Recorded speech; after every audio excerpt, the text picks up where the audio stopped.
சிங்கப்பெண் அதிரடி படை அப்படின்னாரு.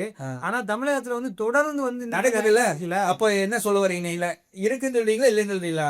நீங்க தாங்க சொல்றாங்க. அதான் நான் சொல்றேன். நான் இல்லன்றேன் நானு. சிங்கப்பேட் அதிரடி பாலிஷ் பண்ணியிருக்காங்கன்ற எல்லாத்தையும். பழைய பேரை வந்து புது பேரா பாலிஷ் பண்ணி வச்சிருக்கிறாரு. எல்லாம் இருத்தபடி இருக்குது. அப்படி இருந்தா எதுவும் நடக்கக்கூடாது. காஷ்மீர்ல நடந்தது. ஒரு ஆசிஃபான்றது 10 வயசு 8 வயசு கோவில் கருவறைகளுக்குள்ள நடந்தது.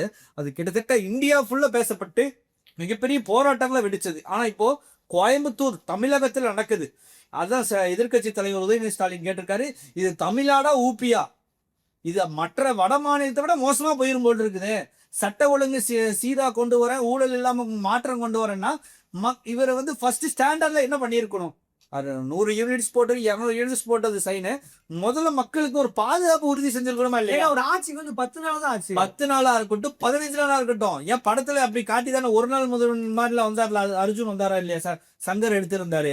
அதே மாதிரி இவரும் அந்த ஒரு ஆசை இல்லாத சர்க்கார் படத்துல எப்படி ஒரே நாள்ல எல்லாம் மாற்றம் கொண்டு வந்தாரு. அவரே சொன்னார்ல, ஒரே நாள்ல ஒருத்தர் வந்து கூட்டமா மாறுறது, கூட்டம் வந்து ஒருத்தரா மாறுறதும் ஒரே நாள் நடக்கணும். அப்படி பண்ணிருக்கலாம்ல, ஏன் மாத்த முடியாதா? அப்போ ரியல் வேற ரீல் வேறன்னு புரிஞ்சிருச்சா? மக்கள் புரிஞ்சுட்டாங்களா? ஒரே நாள்ல மாறாது, 15 நாள்ல மாறாது.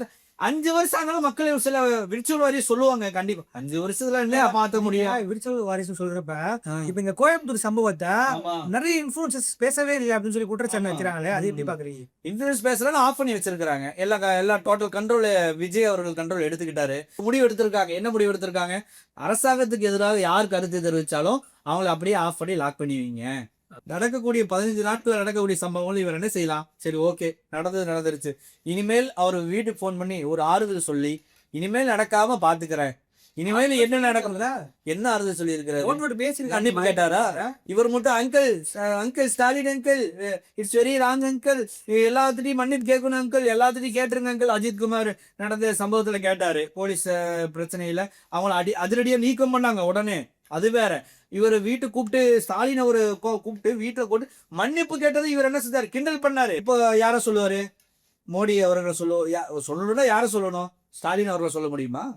இவங்க இந்த மாதிரி பிரச்சனை எல்லாம் இவரு தான் திமுக தான் மன்னிச்சுன்னு சொன்னாலும் சொல்லுவாருன்னு நினைக்கிறேன். போக பார்த்தோம்னா அதுவும் சில மக்கள் நம்புவாங்கன்னு நினைக்கிறேன்.